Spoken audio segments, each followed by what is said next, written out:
Saya punya sebutan namanya pasukan jangkrik gitu. Pasukan jangkrik? Iya. Ya kan kita niru-niru yang lain lah, kan ada gorong-gorong, ada burung hantu. Ya kan? Kenapa jangkrik? Kenapa enggak apa ular apa Bukan. kata? Jangkrik. Ketua DPD Gerindra Jawa Tengah Sudaryono mengungkap strategi yang digunakan dalam memenangkan paslon nomor urut 2 Prabowo Subianto Gibran Rakabuming dalam Pilpres 2024. Meski demikian, ia enggan mengklaim dirinya menjadi penentu suara Prabowo Gibran di basis PD Perjuangan. Sudaryono menegaskan bahwa suara Prabowo Gibran bisa unggul di kandang banteng berkat kerja keras semua pendukungnya. Demikian disampaikan Sudaryono dalam podcast dengan Tribun Jateng yang tayang pada Sabtu 16 Maret 2024. Sudaryono awalnya mengaku terheran-heran sekaligus kaget dengan perolehan suara Prabowo Gibran melesat jauh mengalahkan Ganjar Mahfud MD yang diusung oleh PD Perjuangan.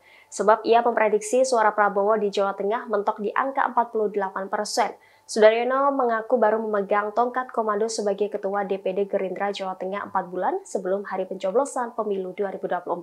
Saat itu survei internal Prabowo dibandingkan Ganjar Pranowo sangat jauh sekali. Dengan demikian, kata Sudaryono, dalam 4 bulan disebutnya tidak boleh salah langkah sehingga ia terlebih dahulu mengecek pasukan partai. Setelah dicek, ternyata pasukan yang tersedia itu sangat mumpuni. Bahkan, Sudaryono melabeli para pasukan itu sebagai samurai. Mantan asisten pribadi Prabowo Subianto itu lalu membuat strategi harus berkeliling ke Jawa Tengah untuk mengkampanyekan Prabowo Gibran. Targetnya sehari harus ada 2 kabupaten atau kota yang ia datangi. Sembari berkampanye, Sudaryono pun menggembleng dan melatih para pasukan lapangan alias infanteri partai yang disebutnya pasukan jangkrik. Pasukan jangkrik disebutnya memiliki filosofi menjangkau semua titik sehingga tidak ada titik yang kosong di TPS. Lakukan. Inti dari inti adalah pasukan di lapangan, Mas. Pasukan infanteri udah deh.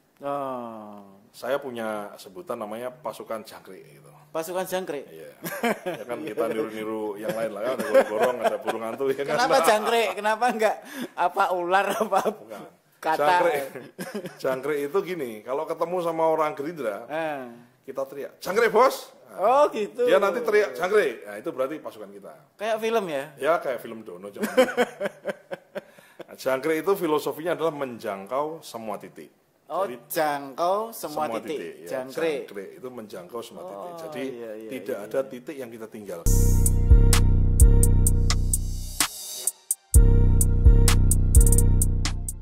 Calon Presiden nomor urut 1 Anies Baswedan belakangan kian santer diisukan akan kembali maju di pemilihan Gubernur Daerah Khusus Jakarta pada 2024.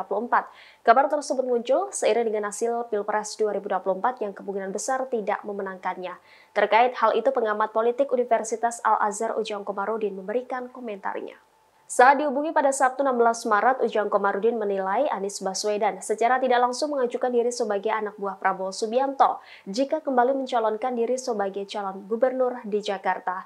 Pasalnya, secara ketatanegaraan gubernur adalah kepala daerah di bawah presiden dan merupakan kepanjangan tangan dari pemerintah pusat. Dengan demikian, secara tidak langsung Anies harus mengikuti arahan dari pemerintah pusat untuk pembangunan di Jakarta. Lebih lanjut, Ujang meyakini Anies tidak akan mencalonkan diri sebagai gubernur. Selain alasan tersebut, Ujang menilai Anies akan merendahkan dirinya sendiri karena telah berkontestasi sebagai calon presiden kemudian kembali mencalonkan sebagai gubernur. Ujang juga meragukan koalisi perubahan yang terdiri dari Nasdem, PKB, dan PKS akan mencalonkan Anies kembali di Jakarta.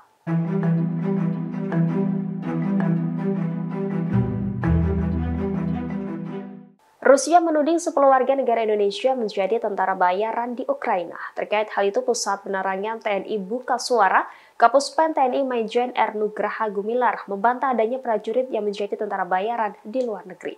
Demikian disampaikan Gumilar dalam keterangan tertulisnya pada Minggu 17 Maret 2024. Dia menyebut bahwa konsep tentara bayaran tidak sesuai dengan undang-undang dan doktrin TNI. Gumilar mengatakan di dalam UU TNI tidak mengatur tentang tentara bayaran.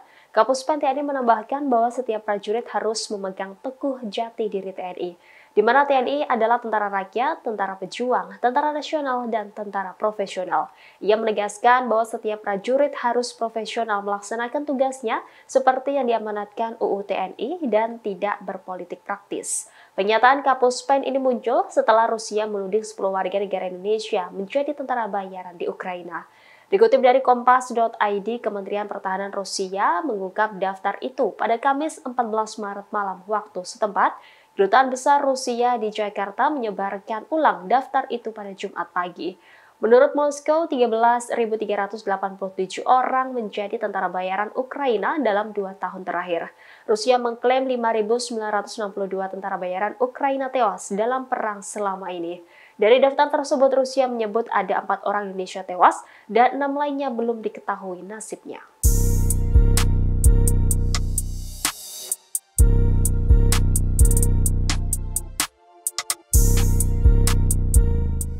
Sebelumnya, Direktur Eksekutif Indobarometer M. Hodari menilai sosok Gibran Rakabuming Raka layak menjadi Ketua Umum Golkar periode 2025 mendatang. Terkait hal itu, Partai Golkar buka suara. Golkar tidak mempersoalkan pendapat Hodari tersebut karena pihaknya belum membahas musyawarah nasional atau Munas. Demikian disampaikan Ketua Umum PPK Kosgoro sekaligus Ketua DPP Golkar, Dev Akbarsah Pikarno pada Minggu 17 Maret. Dev mengatakan sejauh ini Golkar belum membahas terkait Munas Partai Golkar, terlebih hingga membahas nama-nama calon Ketua Umum Golkar. Dia mengatakan persoalan pembahasan siapa saja calon Ketua Umum Golkar sebaiknya dibahas sesuai dengan jadwal yang sudah ditetapkan yakni pada Desember 2024. Menurutnya saat ini Golkar masih fokus pada hasil pemilu dan pelantikan Presiden Wakil Presiden hingga Pilkada serentak 2024. Secara terpisah, Sekjen Partai Golkar, Lodewijk Fredrik Paulus mengatakan partainya sangat terbuka untuk menerima siapapun termasuk Presiden Jokowi dan Wali Kota Solo Gibran Rakabuming Raka sebagai kader partai. Menurutnya Golkar adalah partai politik terbuka bagi siapapun, bahkan partai berlambang pohon beringin ini memang memiliki program baru dalam merekrut kader partai. Menurutnya dengan bergabungnya tokoh-tokoh penting seperti Jokowi dan Gibran sangatlah menguntungkan bagi Partai Golkar. Namun Lodewijk belum bisa memastikan apakah nantinya Jokowi dan Gibran akan langsung mendapatkan posisi penting jika bergabung dengan Golkar. Pasalnya Golkar memiliki aturan baku bagi setiap kader untuk menduduki posisi tertentu di kepengurusan partai. Mereka kan masih muda-muda, perlu mengukur jam terbang, ya kan. Jadi jangan instan-instan lah, seperti kebanyakan orang aja. Partai Nasdem turut berkomentar soal isu menantu Jokowi yakni Erina Gudono masuk radar Pilkada Sleman 2024 diusung Gerindra. Sekjen Nasdem Hermawi Taslim menilai sebaiknya Erina mengikuti proses kaderisasi dulu sebelum terjun ke dunia politik, sehingga parpol dapat menjamin kualitas calon pemimpin kepada masyarakat. Hermawi menyarankan agar Erina tidak masuk jalur instan dalam hal politik. Ia menilai istri Kaisang tersebut masih terlalu muda dan butuh jam terbang terlebih dahulu sebelum maju di Pilkada Sleman. Meski demikian, ia menyerahkan wacana tersebut kepada masyarakat di Sleman. Lucu ya, walaupun hak politik tapi kan jadi lucu. Kenapa dulu Depok kenapa berhenti? Katanya mau maju di Depok. Kenapa nggak berani di Depok? PKS terlalu kuat. Kalau gimana kalau Nasdem Mbak Erina ini gimana? Terserah aja kalau rakyat mau pilih. Tanya rakyat ya kan. Tapi menurut saya mereka kan masih muda-muda, perlu mengukur jam terbang ya kan. Jadi jangan instan-instan lah, seperti kebanyakan orang aja, ya kan, seperti kebanyakan orang aja. Masa iya begitu disebut langsung jadi. Kasihan proses kaderisasi politik itu, ya kan. Kalau Mas Kaisang katanya di Pilkada Solo nih Pak, kadang-kadang juga. Nah itu Nasdem ganti Mas Gibran. Kita lihat aja nanti. Kita lihat terlalu pagi untuk komentar, tetapi yang kadang-kadang ini biasanya kan orang sekitar ya kan. TPS-nya kan 117.299 TPS. Jadi kita minimal 2. Satu TPS Setiap 2. TPS. Minimal 2, syukur-syukur lebih dari 2, idealnya itu ada 11 orang sebetulnya. Ketua DPP Partai Gerindra Jawa Tengah Sudaryono mengungkap ada peran pasukan jangkrik di balik kemenangan Prabowo Gibran di kandang banteng basis PD Perjuangan. Pasukan jangkrik disebutnya memiliki filosofi menjangkau semua titik sehingga tidak ada titik yang kosong di TPS. Mantan asisten pribadi Prabowo Subianto itu lalu membuat strategi harus berkeliling ke Jawa Tengah untuk mengkampanyekan Prabowo Gibran. Targetnya sehari harus ada 2 kabupaten atau kota yang ia datangi. Sembari berkampanye, Sudaryono pun menggembleng dan melatih para pasukan lapangan alias infanteri partai atau pasukan jangkrik. Demikian disampaikan Sudaryono dalam podcast dengan Tribun Jateng yang tayang pada Sabtu 16 Maret. Jangkrik itu filosofinya adalah menjangkau semua titik. Oh, Jadi, jangkau semua titik. Ya, Jangkrik. itu menjangkau semua titik. Jadi Iya, tidak ada titik yang kita tinggalkan, tidak ada RT yang kita tinggalkan, tidak ada TPS yang kita tinggalkan. Semua harus ada orang kita di situ. Kan pemilu itu kan Mas, lomba-lomba banyak-banyak nyoblos Mas. Ya. Mau pangkatnya apa, gajinya berapa, pekerjaannya apa nggak peduli, it doesn't matter. Ya. Kan sebanyak Suaranya sama. Iya, suaranya sama. Jadi lomba oke-okean sing nyoblos. Nah, paling oke dicoblos, dialah pemenang. Sehingga simple berpikirnya adalah berarti supaya akeh sing nyoblos, marketingnya kudu akeh. Iya. Kan gitu, Bos. Ya toh? Marketingnya militan akeh. Iya. Gini. Punya pasukan oke banyak itu bagus. Partai itu pasukannya harus banyak. Iya. Tapi itu baik, tapi lebih baik banyak dan terlatih. Itulah yang menjadi treatment yang kita lakukan selama 4 bulan. Bagaimana orang itu ngerti apa yang harus dilakukan, kepada siapa dia melakukan, jawele pundak piye, ngeblek gegere seperti apa gitu. Itu yang ya saya sih punya visi selama 4 bulan itu mungkin tidak sepenuhnya terlaksana ya. Maksudnya kan kita punya rencana, mungkin ya let's say mungkin 75-80% terlaksana. Dan alhamdulillah moga-moga bahwa itu juga yang memberikan andil lumayan signifikan dalam peningkatan suara Prabowo Gibran di Jawa Tengah. Gitu. Iya. Jadi Tribuners ternyata di balik kemenangan Prabowo kemarin ada namanya pasukan jangkrik. Ya. Yang bergerak katanya di setiap RT sampai ke TPS. Oh jelas, ada. ya, harus. Jumlahnya berapa itu? TPS-nya kan 117.299 TPS. Jadi kita minimal 2. Satu TPS setiap 2. TPS. Minimal 2, syukur-syukur lebih dari 2, idealnya itu ada 11 orang sebetulnya. Satu TPS? Oh iya. Wah ini nanti jadi ini dong. Enggak, nanti saya kalau nyalon saya pakai bicaranya. Karena kan gini Mas, marketing itu kalau satu orang ngelola ribuan orang nggak bisa Mas. Nggak bisa. Memastikan bahwa dia nyoblos bener nggak, ngerti nggak cara nyoblosnya, dan lain-lain. Jadi memang memastikan pasukannya semangat itu satu persoalan yang harus kita lakukan.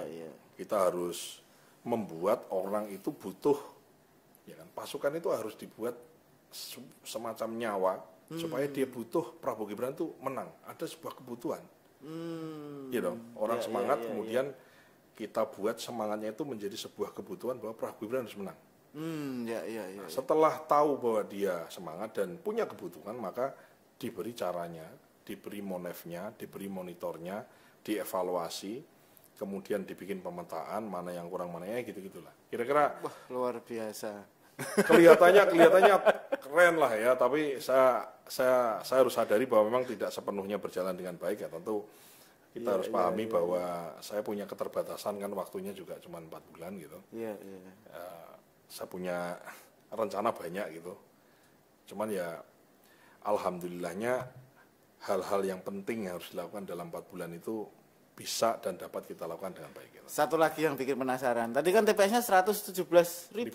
Ya toh, minimal 2 kali 117 berarti 234.000. Itu pasukan jangkrik perlu dikasih makan atau dikasih sangu atau bagaimana? Kan banyak banget tuh. Ya kan gini ya, itu kan partai ini kan punya namanya struktur, punya caleg. Caleg itu dari RI, provinsi, kabupaten. Nah, jadi struktur itulah yang kita menggunakan itu, Mas. Nggak mungkin aku sendiri misalnya, wah nganake wong 120.000 10 ribuan aja udah berapa? Iya, bayar 10.000 aja piro, apalagi kayak 10.000 gelem memang kan enggak mungkin mau. Ya. Jadi semua caleg punya tim sukses. Oh, iya. Dan struktur kita juga lengkap, ada, tentu enggak lengkap semua gitu. Misalnya daerah-daerah yang sulit kita harus pahami, basis partai lain juga kita sulit untuk nyari orang di lokasi itu. Kita harus akui misalnya di satu kabupaten pemenuhan pasukan jangkrik itu juga nggak sepenuhnya bisa terpenuhi. Kadang-kadang ada yang didatangkan dari luar, karena ada juga kan orang di blokade, pokoknya wilayah ini, wilayahnya PDIP, ini wilayahnya Golkar, ini wilayahnya PKB.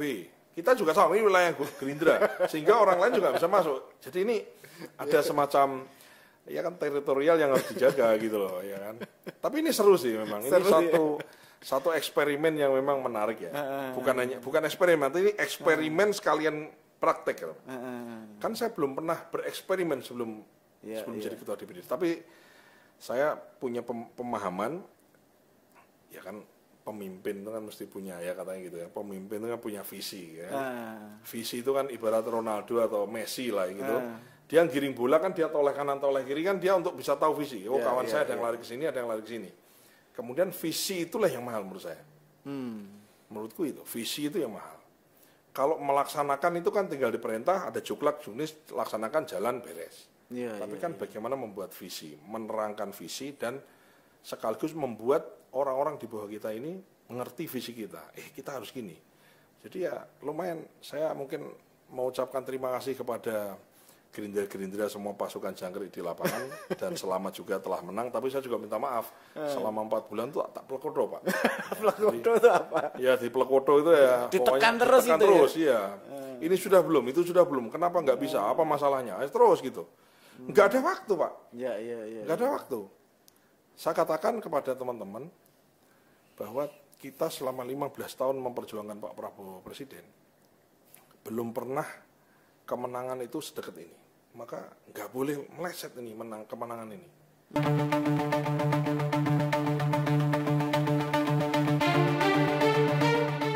Partai Demokrat menyentil Ketua Umum Golkar Airlangga Hartarto yang berharap mendapatkan jatah 5 kursi menteri jika Prabowo Gibran memenangkan Pilpres 2024. Pasalnya hingga saat ini KPU RI belum mengumumkan hasil pemilihan presiden 2024. Deputi Bapilu DPP Partai Demokrat Kamhar Lakumani mengungkapkan bahwa setiap partai di koalisi Prabowo Gibran berhak untuk menyampaikan aspirasinya. Namun soal menteri di kabinet sepenuhnya menjadi hak prerogatif Prabowo jika menjadi presiden terpilih 2024. Terlebih pernyataan Airlangga tersebut di tengah KPU masih melakukan rekapitulasi suara. Oleh karena itu ia menyarankan Golkar menahan diri membahas hal tersebut. Kamhar mengatakan ada baiknya semua pihak menahan diri dan menunggu pengumuman resmi dari KPU. Lebih lanjut, Kamhar menegaskan bahwa Demokrat taat azas menyerahkan sepenuhnya kepada Prabowo sebagai pimpinan koalisi dan capres yang diusung.